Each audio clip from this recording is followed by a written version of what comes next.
This is the Relevant Podcast.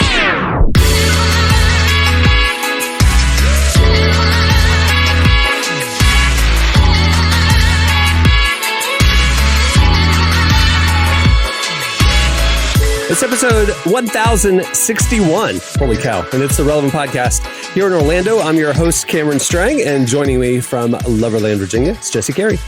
Hello, hello. From Austin. No, wait, she's not in Austin. Where are you today, Jamie? I'm in Lubbock, Texas. In Lubbock, Texas. Author, speaker, podcaster, world traveler, Jamie Ivey. Ooh. Hey, guys. And from Nashville, Tennessee, our very own downtown Emily Brown. Hey, y'all. Derek is out on his world tour listening party thing that he's doing. I'm going to see him this weekend. He's going to be driving from West Palm Beach to Jacksonville, which doesn't go through Orlando, but we're going to intercept each other. I'm going to be able to hang out with him. So that's cool. Nice. But yeah, maybe we'll meet at the Buc-ee's over there. I'm drinking out of a Buc-ee's mug and they're making fun of me. It's a hot pink little tiny Buc-ee's mug. The hot pink part is not the issue. It's the fact that when you hold it, it looks like you're holding my 2-year-old niece's teacup set. It's a little, so tiny. It's a little tiny Buc-ee's mug. I don't know why I bought it this size. They had bigger ones. I don't know why I got a little 10-ouncer. But the other thing too is you're presuming that we all just know what Buc-ee's is. Hey, listen, if you've road tripped anywhere from Texas east, you know what Buc-ee's is. It's a huge travel stop, gas station / Walmart / restaurant thing. It's from Texas. You can get anything. It's the most magical place on earth. Yeah. So the real most magical place on earth. Yeah. It's true. It's pretty great. And once you've discovered a Buc-ee's, anytime that's now where you're stopping the entire road trip is like you're going to find the next Buc-ee's. It's fantastic. The world's best bathrooms. I'm that not, is true. no joke. Incredible. That is true. Famous for them. It's like a private suite to go to the bathroom in. Well, that's the thing. Flyover country, like truck stops, are fascinating places to me because I'm not aware of all the rules, but there clearly is some sort of rules and hierarchies, because there's always like 5 truckers just kind of wandering around with like a barbecue sandwich in their hand. And they also have like shower stalls. The showers kind of gross me out and creep me out a little bit. And like a weird electronic section of this truck stop. Yeah. Like, because they got to entertain themselves. They got to entertain themselves. They're stuck in the truck all day. They need to buy a little TV. Jesse, you would love Buc-ee's because you can also buy furniture. You can buy clothing. A grill. You could get a new grill. A grill. Wow. As well as a barbecue sandwich. Yes. So as it well really as has everything. Caramel popcorn. Yeah, Yes. it's everything. Yeah. Fudge. And a My mom loves swimsuit. fudge. You could get a swimsuit. Various jerkied meats, I assume. Yes, you could get a sign for your house that says, "In this house, we will obey the Lord." Yeah, all the live, laugh, love stuff is a whole section over there. They basically have a Home Goods on one side. Across from the Home Goods is the Yellowstone merch section. Because they love the Dutton family ranch at the Buc-ee's. You know what I'm saying? That's a big deal in that world. Yeah. So, but what you're describing is essentially like a physical Sky Mall almost. Like where all the like sort of redneck Sky Mall. It's Highway Sky Mall. No, because Sky. Wait, it's not Sky Mall. It's Road Mall. You're talking about a land Sky Mall. That's just a mall. Fair point. But Sky Mall specialized in like novelty shirts. Like they were more like Lord of the Rings memorabilia, and it sounded like we're more talking Yellowstone memorabilia. At these, but like odd electronics. I'm sure you could buy like a hoverboard at one of these Buc-ee's for some reason. Like if you're just on the road and just like, I've been meaning to pick one of these up. I don't have to venture into town. I can just get this and then get a bucket of fried chicken. I feel like it's like an upscale flea market, where you just walk around going, I never knew I needed this. Look at this. I need this today. And you're like, I didn't know I was going to buy this thing for my house and this whole set of napkins to take with me on this vacation that I might need. It's just like, I didn't know I needed it. Dishware. Yes. Okay, here's the other, since we're on the topic of whatever it is we are talking about Buc-ee's, right now. You guys ever go by stop over at like a rest stop? Okay, like I'm talking side of the highway. They have a pull in, pull out, bathroom vending machine type of situation. Those angled parking, spaces. You ever pass by, go into some, and they have like just a built in the ground barbecue grill, like a charcoal grill that you can like buy a picnic table. Yeah. Who on their road trip okay, is pulling into one of these truck stops. It's literally designed for you to use the restroom as quickly as possible and leave, right? Maybe they have like a visitor center with some brochures if it's right over a state line. But I mean, even the way that the parking spots are angled are designed to get you in and out. Who's pulling over? It has all the fixins for a barbecue, including charcoal and like lighter fluid. And like, all right, guys, I think we were just going to let you guys run out and hit the vending machines and use the restroom, but we're going to do a full-on barbecue right here on the side of the interstate. Who is using those grills? I feel like this seems like a 1982 family road trip, and the mom's packing sandwiches and mayonnaise, and the dad's like, how about on the second road stop, I grill us some sausage on the way.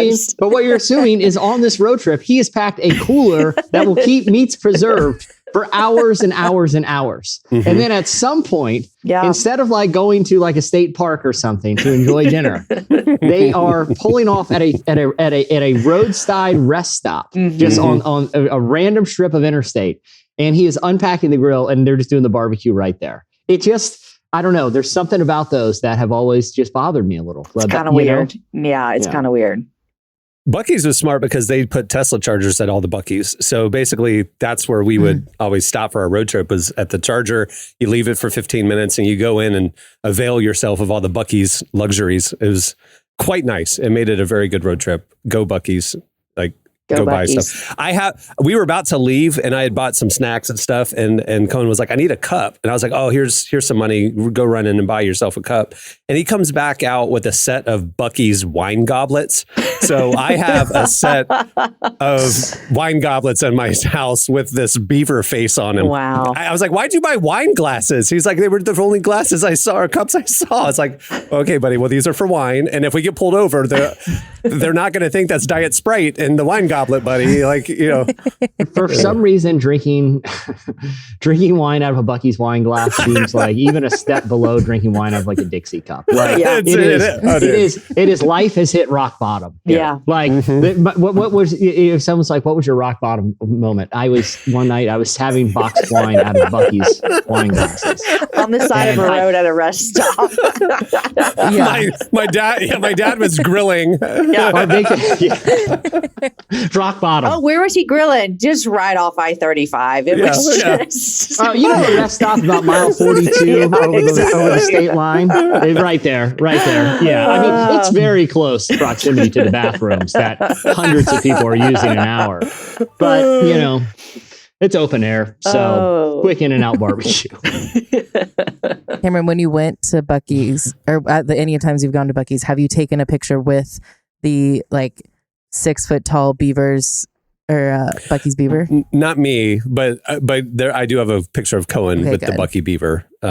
It's like a tourist destination. Yeah, it's such a tourist destination. Yes. Yeah. Jesse, outside of every Buc-ee's, there's this like, I think it's supposed to be golden, honestly, but it's kind of rusted over time. But there's just this massive statue of Buc-ee's, the beaver. And it's like taller than me, and I'm 5'8". So it's pretty tall. Yeah. Kind of terrifying. It's buck teeth. I wonder how often those get stolen. Like, I feel like that'd be a pretty hot item. Like if I was in college and in a region that Buc-ee's was prominent, I guarantee you that would have been the trophy of trophies to have a Buc-ee beaver in the dorms. The massive Buc-ee beaver. Yeah. Well, we have a great show in store for you today. Coming up later, we talk to Josh Holiday from Elevation Rhythm, the next gen group from Elevation Worship. Don't want to miss that. We also have your feedback at the end of the show. And stay tuned. Right now, up next, it's Relevant Buzz.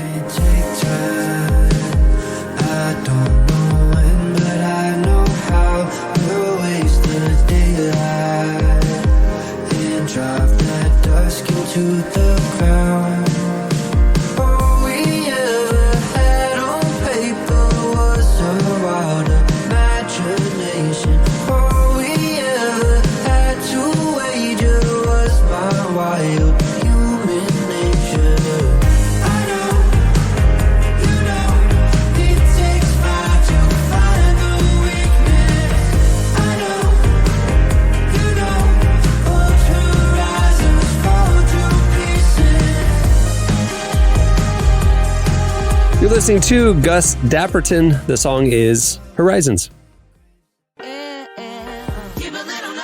It's Macy's Friends and Family. Get an extra 30% off great gifts for her just in time for Mother's Day when you use your coupon or Macy's card. And take 15% off beauty essentials or shop specials she'll love while supplies last. Plus, Star Rewards members earn on every purchase except gift card services and fees at Macy's. Sign up today at Macy's.com/Star Rewards. Savings off regular sale and clearance prices. Exclusions apply. Okay, it's time for Relevant Buzz. All right, Emily, tell us what's happening at the intersection of faith and culture this week. Okay, the first thing I want to talk about is this very exciting news. A church in Vancouver is launching the very first mission trip into the metaverse. What? I love it. I love how just like the air just dropped. Like we're all just like, what? Yeah. That's amazing. Yeah. So The Rivers- metaverse. You can sign up. You can sign up and go on a mission trip to the metaverse, kids. Okay, we need to hear so much more about this. Yeah. So River City Church, which is based in Vancouver, announced that they will embark on the first ever mission trip to the metaverse. They just see this technology as a way for the church to, quote, step into a new frontier. And so they have announced that they will be leading a mission trip this August. In order to go, you'll need to watch some pre-recorded on-demand missions training videos. And then you just commit to spending 5 to 10 hours a week in the metaverse being, quote, intentional in spreading the gospel. So you just go, like you have your avatar, you have your VR headset on, you go out into the metaverse and evangelize. Hey, Emily, how much does this mission trip cost? Oh, yes. So it is $500. However, if you What are you paying for? if you already have a VR headset, it's only $150. Oh, okay. Yeah. Okay. Again, I still don't know what the $150 goes to. The like paying for the VR headset, I'm with you on. Then the additional $150, a bit vague, but The youth pastor has to make a living somehow, Emily. Wow. Okay.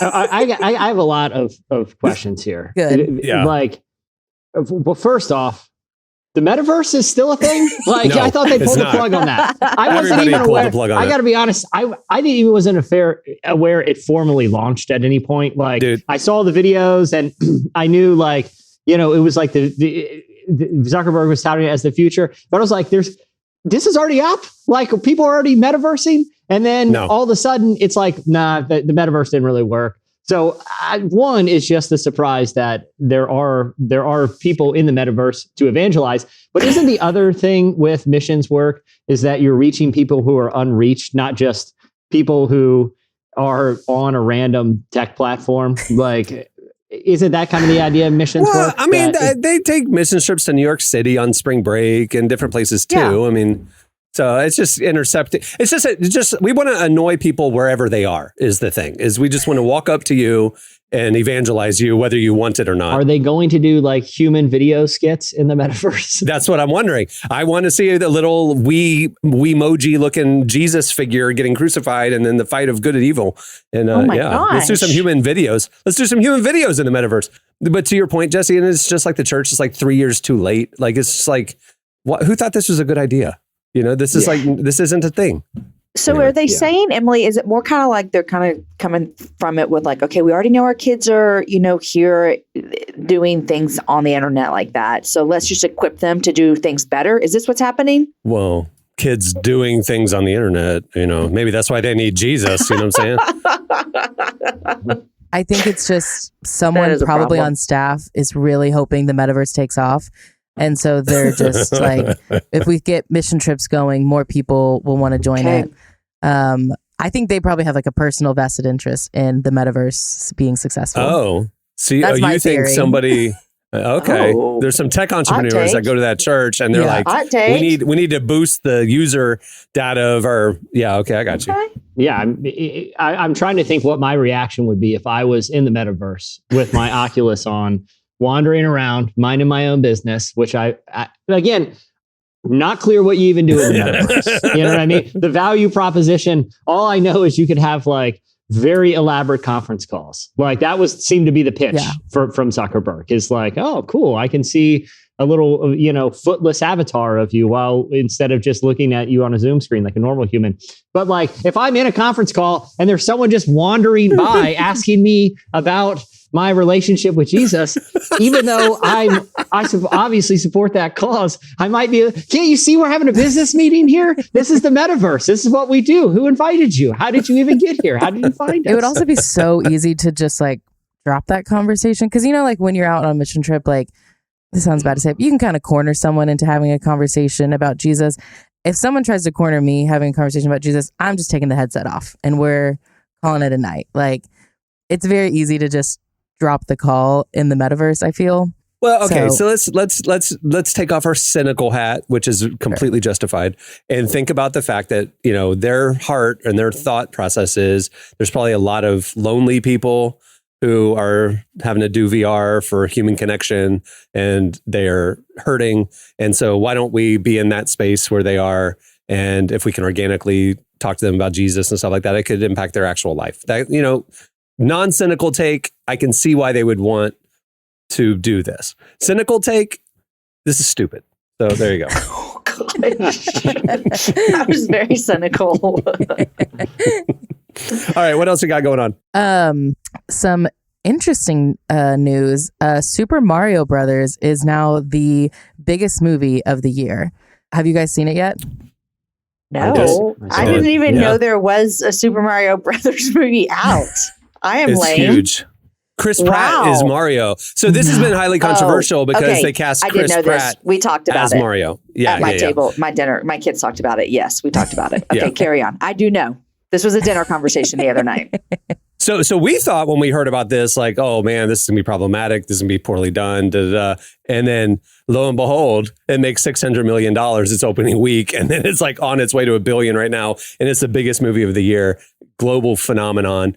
I took Cohen on Sunday afternoon, had to check 5 different movie theaters to find a seat.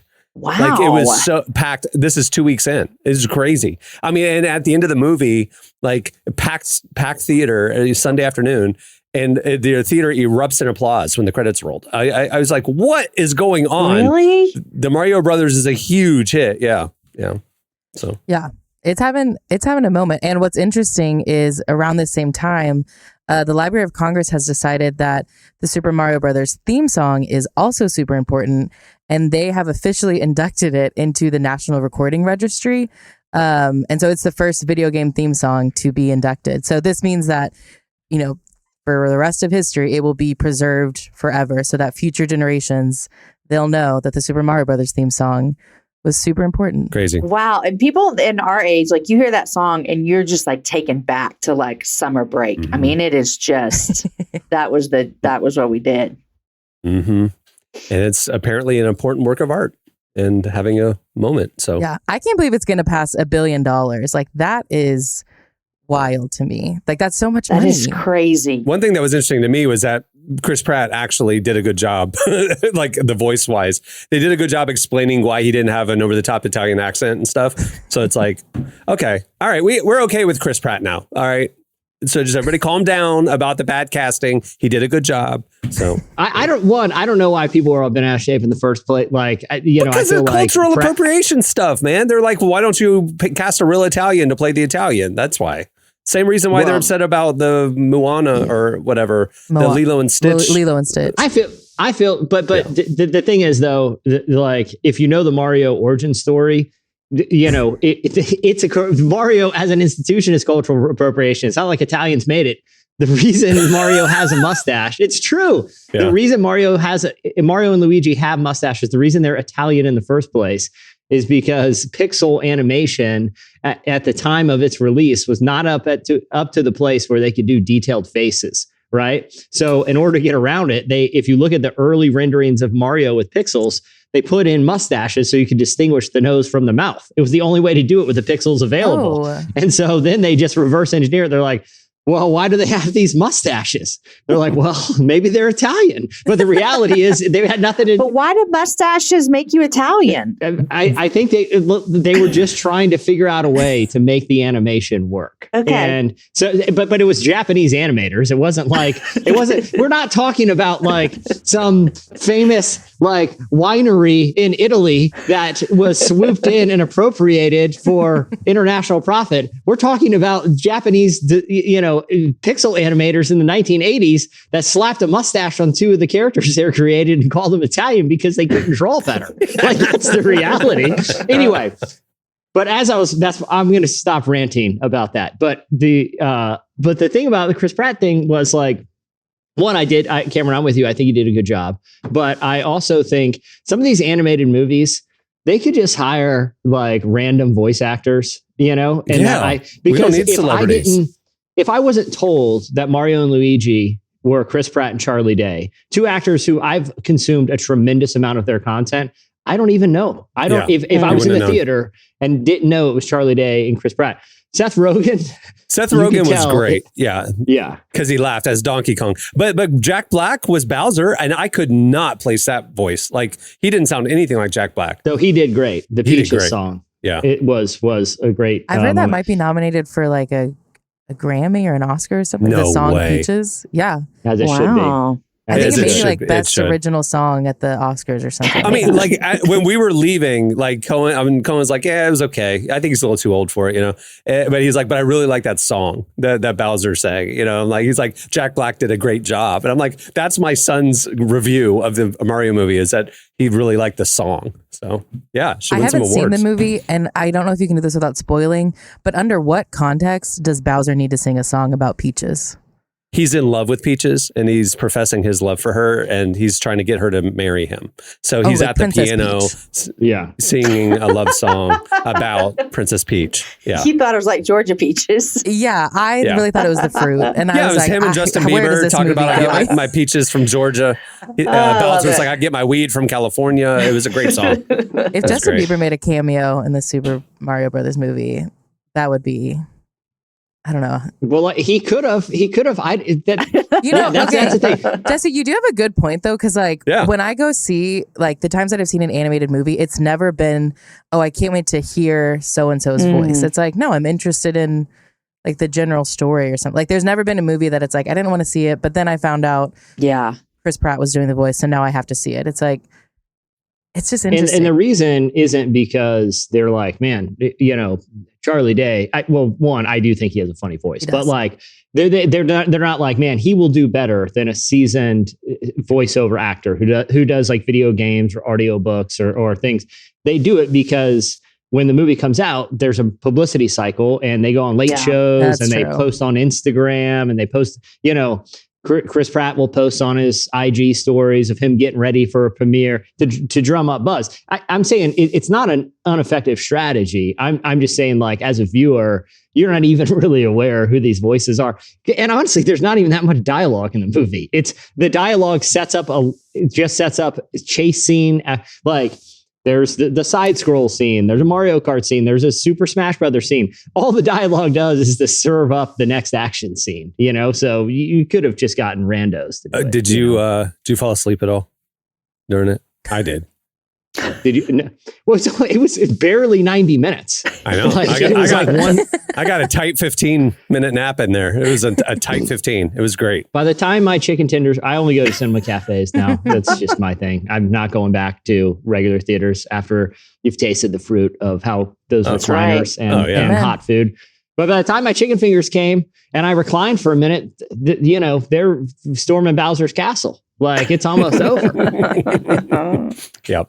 All right. What else you got? The last thing that I want to share is The National. They have an album coming out next week called The Pages of Frankenstein, which we're really excited about. So if you're over 35, this is very exciting news, listeners. If you're over 35. I'm under 35 and I'm excited. I like The National. National's amazing. They were on our cover years ago. Yeah. We love The National. Yeah. Sorry, I got the album name wrong. The album is called First Two Pages of Frankenstein. Very specific. But they released a new single this past week, and we have a clip of it. It's called Your Mind Is Not Your Friend, which also features Phoebe Bridgers. That it's enough Don't you understand? Your mind is not your friend again. It takes you by the hand, leaves you nowhere. You are like a trap. You're gonna flip your lid again. Don't you understand? Your mind is not your friend. I fell asleep in that. I was quicker going to than say, did did you fall Mario asleep in movie. that if you didn't in the Mario movie? I've seen the National, Jesse, you have too, seen them in concert Yeah. several times. And the thing that is so mesmerizing about him as he performs is that he starts out the concert with a full liquor bottle and he ends the concert with an empty liquor bottle. And you can Wow. see how his performance adjusts throughout the evening. Does it Like get he'll end better up or in the worse? crowd at one point. No, like he just gets like crazier and looser. Like he literally will just go into the crowd and sing walking around. And he's not like crowd surfing or doing anything crazy. He just gets off the stage and wanders around and like all of a sudden the dude from the National is like singing a foot from your face, you know, and like, but he is just out of his mind blitzed at that point, you know, and he just wanders back. But yeah, no, it's a fun show. I just, Yeah, now you I know. got to go see the National. Yeah. Yeah, well, I mean, the couple songs that Matt, the frontman, did with Taylor Swift are bangers. A couple years ago on what was that album called? The song's called Renegade, but wasn't it with Bon Iver too? Yeah, Bon Iver and Was it Aaron Dessner? Yeah, Or was it Matt? Yeah, Aaron Dessner. Yeah. Which Aaron Dessner and Taylor Swift just played a song together at Taylor's concert. It was beautiful. I was wondering how we were going to get from the National to you talking about Taylor Swift. You knew it but was you did it coming up. you did it in 2 steps. That was pretty There's impressive. a straight line, man. I could have Yep. done it in one, but I wanted to kind of ease us into it.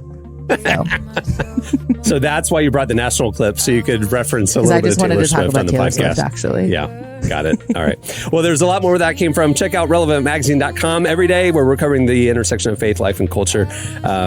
There's a lot more. Follow us on the socials too. Okay, that'll do it for Relevant Buzz. Stay tuned. Up next, we talk to Josh Holiday from Elevation Rhythm. 10,000 days of waking up, I pull myself out of the dust. I'm starting to see so suddenly, so clear to me, so clear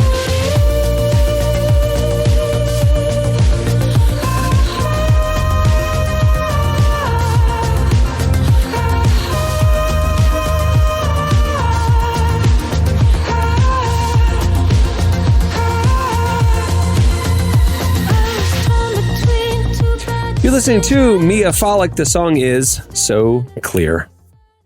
Well, today's podcast is brought to you by an exciting upcoming concert event. It's called FTS, and it's being held April 29th in Oklahoma City. It's a huge event being held at the Gaylord Family Oklahoma Memorial Stadium, and the tickets are free. And get this, it's a free concert featuring none other than Chance the Rapper. It's an unusual student-led event featuring also Carrie Job, Chandler Moore from Maverick City, and more. Here's the cool thing. Everyone's welcome, and it's going to be massive. You should go. Tickets are required for entry to the stadium, and to get yours, just visit FTS23.com. That's FTS23.com. Check it out. It's going to be great. Well, our guest today is Josh Holiday. He's part of Elevation Rhythm, the next gen worship collective from Elevation Church. They recently released their second album. It's called This Is the Gospel. So Josh sat down with Emily to tell us about the inspiration behind the album and how rhythm is encouraging the younger generation to focus on God's truth. Here's our conversation with Josh Holiday. This is the gospel. This is the good news. Tell everybody how he saved you. This is the gospel. I'm really excited to talk with you about Elevation Rhythm's new project, This Is the Gospel. I think a good place to start would be, what was the heart or inspiration behind this project? Our last album, Growing Pains, was was our first album, obviously, and we kind of like touched on a lot of different subjects, but we really wanted to, with that album, we kind of talked a lot about emotions and applied truth to those emotions that we knew that our youth were feeling at our church. And then this album, we kind of wanted to switch it and start with the truth, and really make a truth-focused project. And just for us as a team and as a ministry, we're new, and I felt like we needed to have a project that really proclaimed the truths that we believe. We're not ashamed of the gospel. We believe in Jesus Christ. We believe in salvation. Like, we believe in all these things, and I wanted that to be known publicly, said out loud, so people know that's who we are first and foremost before we do another song.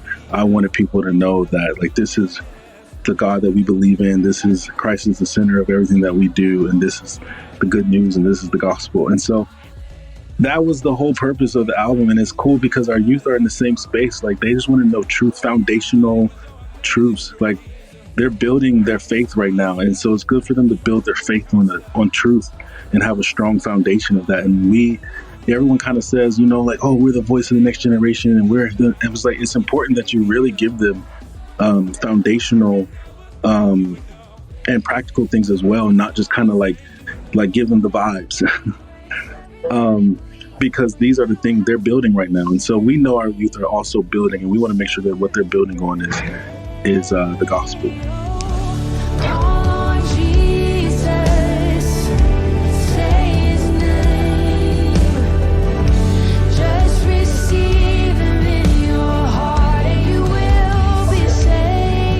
Big question, but what is a message that the next generation really needs to hear?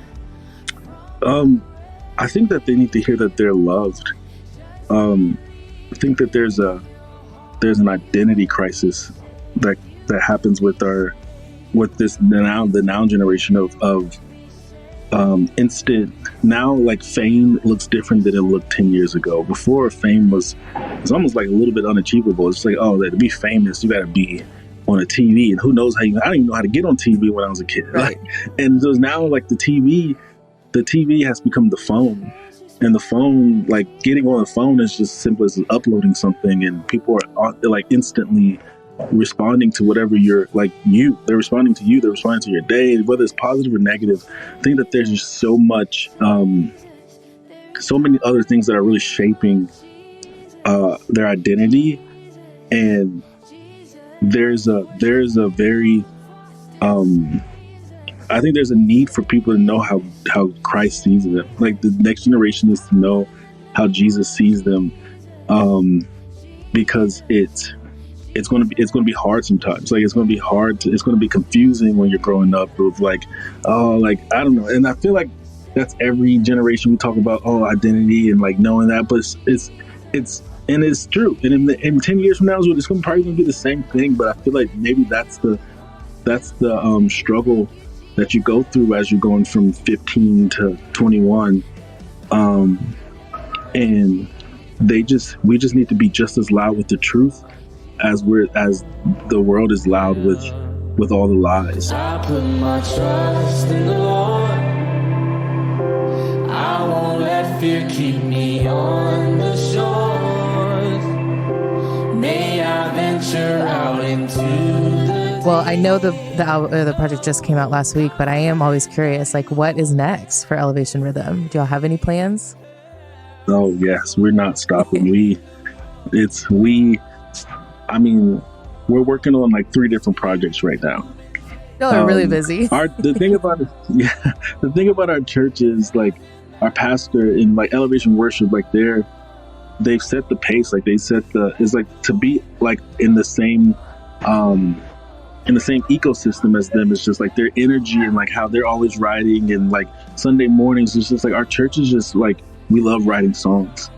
And so I'm right there next to them, like, yeah, we're writing songs too. And and so we have, like, we're going to do some songs. We have our yearly big conference, our youth conference called Youth X. And that's literally our favorite time of the year. It's like, it's the craziest thing ever. And so 4,000 kids that come together, and we just have like church for 3 days. And so we're probably going to record some songs there.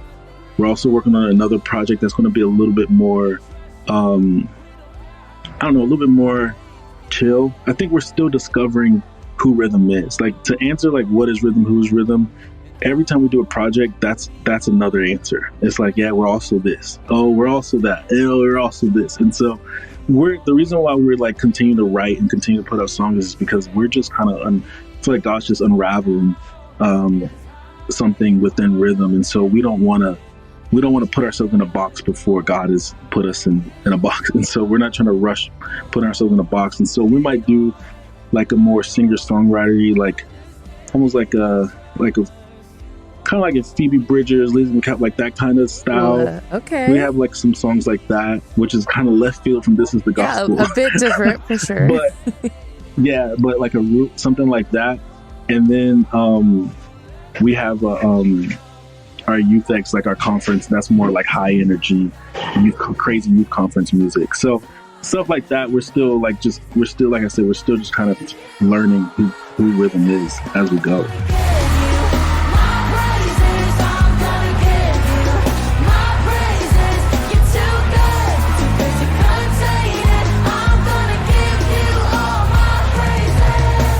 That was Josh Holiday from Elevation Rhythm. Make sure to check out their new album. It's called This Is the Gospel. Stay tuned. Up next, it's your feedback.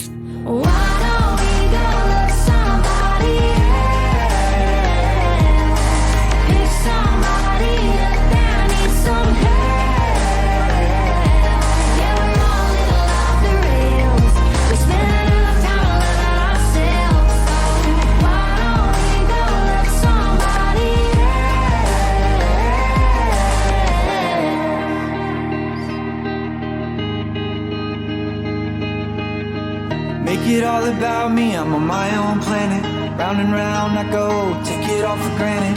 Hard to see when you live inside your own head. Stuck in the cycle, pushing harder, so I might as well give someone else a try. Instead, You're listening to Ray Lynn and Judah. The song is Somebody Else. Well, today's show is brought to you in part by the Navigating Christian Singleness Virtual Summit. Being single is hard, but that doesn't mean it's bad. It can be very good, but there aren't many people talking about that until now. On April 25th through 27th, over 15 speakers are coming together for the free Navigating Christian Singleness Virtual Summit. Paul says singleness is good, and these speakers want to help you live in that truth. They'll cover some of the things that make singleness difficult, ways to work through those things, and offer practical biblical insights to help you learn to love the path God has for you. Visit www.navigatingchristiansingleness.com for more information and to register now. Again, that's navigatingchristiansingleness.com for more information and to register now. Well, last week we were talking about how The Little Mermaid, the live remake, they announced that they are going to be updating the lyrics on a couple of the songs because they were a little bit rapey. And we got us thinking about just a little, it was fringe rapey. It was, anyway, they're going to update so terrible, rapey. It's terrible. That's what I'm saying. Makes me cringe. Yeah. They're going to be updating it to emphasize consent. Let's just say that. Yes. So it got us thinking about old entertainment, old stuff that probably through the eyes of 2023 maybe is a little bit more problematic than we realized at the time. So we asked you, what are some other things, or like Mindy Kaling said that The Office couldn't be made today and some different things like that. So what are some other movies, shows, songs that haven't aged so well over the years? You guys hit us up on Twitter at Relevant Podcast. And here's a few of our favorite replies. Well, Adam Davis says Saved by the Bell. And why? I haven't watched Saved by the Bell in a while, but the points he brings up, I think are fair. He says that one, there's nerd shaming. I like that that's the first one he has a problem with. I mean, the entire, there's a character based on just being a nerd that is just a sponge for humiliation. I mean, he is shamed repeatedly. It's not clear why they even hang out with him.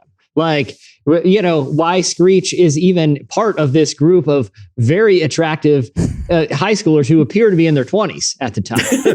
Why are they letting him come around? But he also said there's body shaming, bully glorifying, and he says that Zach Morris was a total sociopath. And this is where, I do feel like at the very least was a narcissist, Zach Morris, but he also notes this, where you can tell Adam has thought about this a lot. He's lost a lot of nights sleep thinking about old episodes because he says also when Zach did graduate, the names weren't announced in alphabetical order, so he could be the last one. What kind of school district was Bayside in? Fair point. I've never thought about it in that much detail. But maybe they were going alphabetical with the first name. Oh, Zach. I mean, but You'd have to go back and look first. at the rest of the Andy list. Andy was second. We'd Aaron have was to first. watch Andy the was second. episode to determine, Emily, to your point, where were the others announced in relation to Zach? I think they were announced in relation. Oh my gosh! In relation to the relationship with Mr. Belding, I think that's how they were announced. Yeah. Well, the other thing too, a lot of people neglect to remember is, Jamie, you said would you say that you're a Saved by the Bell aficionado? I don't know that I'd go that far, but I do remember as a child watching it a lot. Okay. Do you remember in the early seasons, particularly when it was like Good Morning, Miss Bliss, before it was Saved by the Bell? Mm-hmm. Oh. And Zach Morris had the power to pause time. Yes. Yes. Do you remember that? It only lasted for like 3 or 4 episodes, it feels like. And then they were like, this is weird. Because, no, listen, it was in the 80s, Emily, like Saturday morning, like kids sitcoms. There was one where like this little girl in this family, she actually was an alien and she would talk to her home planet on this little glowing cube and she could pause time, right? She could pause time. And like you had Alf and you had other things where like this like sitcom with sci-fi elements. And so this started in like 88, 89 on that, coming out of that era of sitcom. And so they wanted Zach to have the ability to pause everything and talk to the camera. Like he would talk to the audience. Like everybody would pause and he'd be like, all right, well, I can't believe my teacher just did that. That kind of thing. Yeah. And then they would resume, whatever, but he could pause time. And then they're realizing this is really stupid. And they it went away. Like they never acknowledged that it went away. Right. I mean, it's just like, he just stopped pausing time about episode 5. The time stopping, the thing that was cool about it to me wasn't even the time stopping. It's that you felt for a split moment that Zach was talking just to you. I mean, he was like looking into, he did. And I was like, oh, okay. Yes. I see I see what's bothering you, Zach. Zach's your friend. You know what he's going through. Yes. But there were so many other plot devices we could have had that wouldn't have broken. Like we could have just like had like a voiceover of he's writing in his journal, or if there's other means to deliver exposition other than I'm going to snap my fingers. What was that TikTok challenge everyone did a while ago where everyone would like pause and the mannequin challenge? Yeah. Yeah. Then have the entire set do a mannequin challenge so Zach can look at the camera, explain to you the plot of the episode in case you missed it. Yep. Like, all right, well, now I got to go to detention after school, which means I'm going to miss the big game.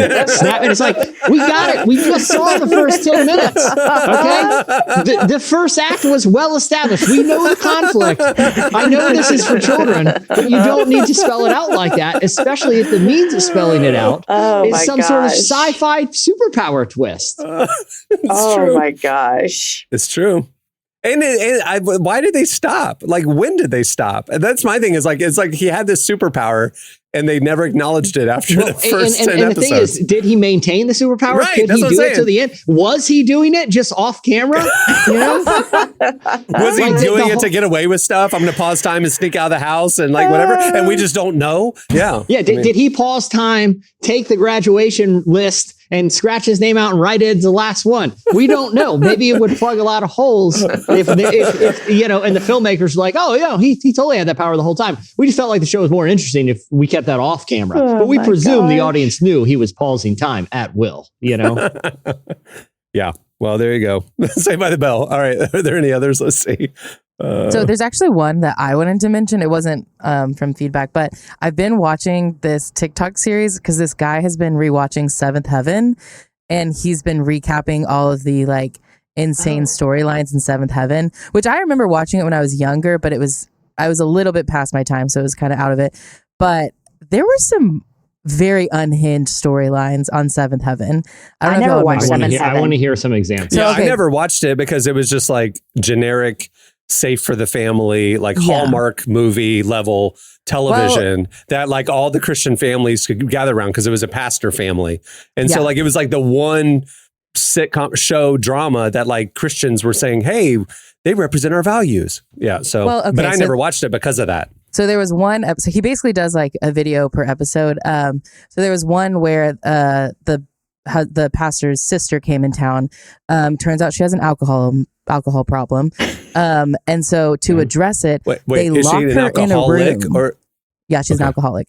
Okay. So, and like, she's like trying to get the kids to like sneak her alcohol and stuff. And so he helps her by locking her in a room for days.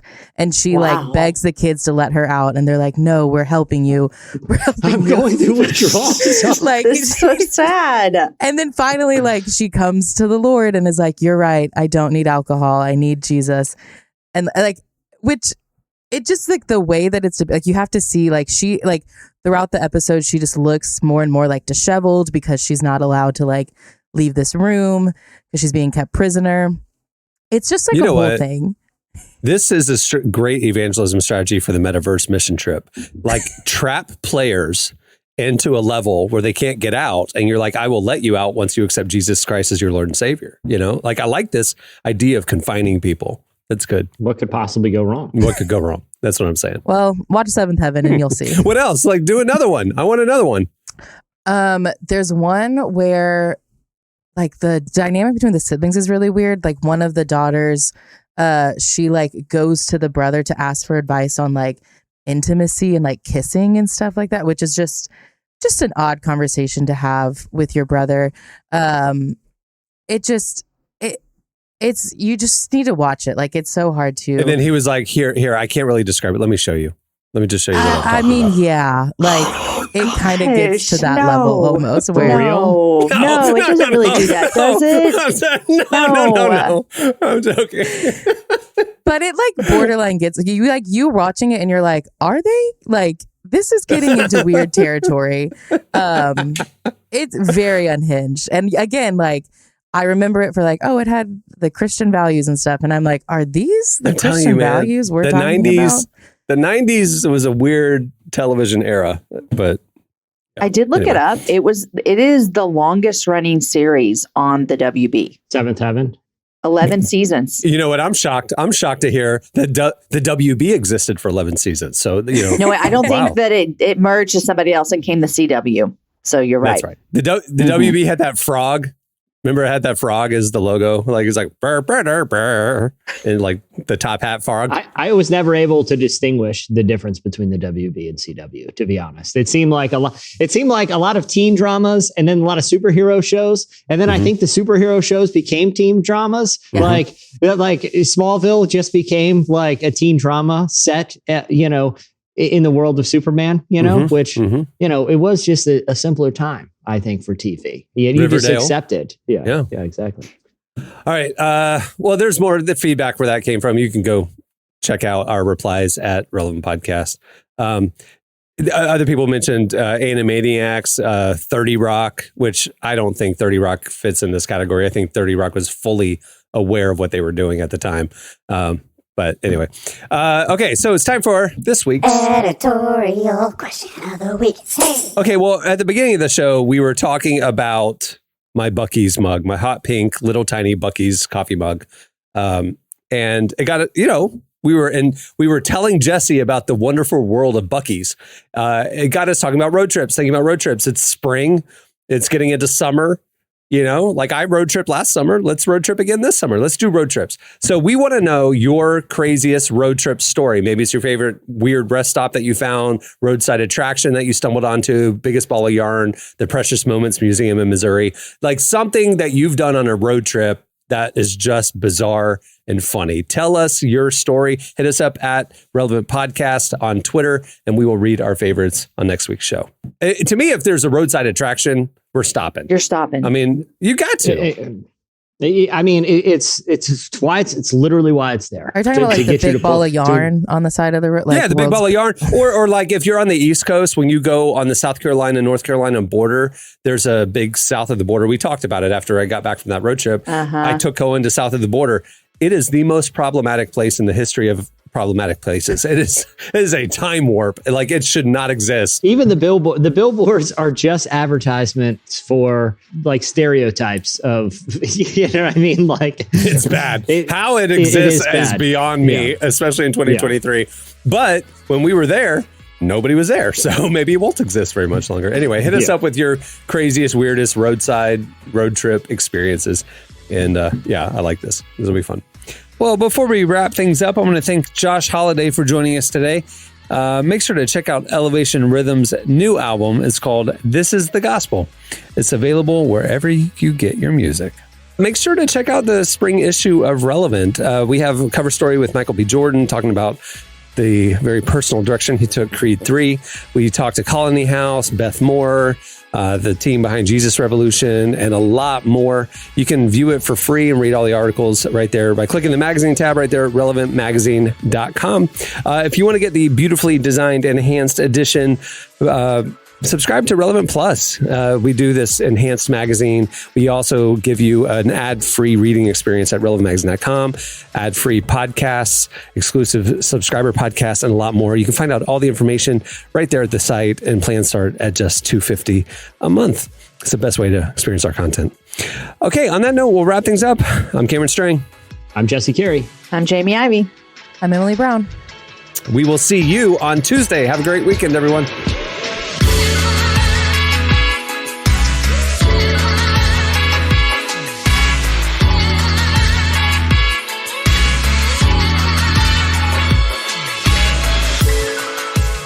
For listening to the Relevant Podcast. Check out our features, interviews, and news updates every day at relevantmagazine.com. And make sure to follow Relevant on Facebook, Twitter, and Instagram for the latest. For more great podcasts, browse the shows on the Relevant Podcast Network, which you can find at our site. And while you're there, don't miss the all-new era of Relevant Magazine. A new issue releases every other month at relevantmagazine.com.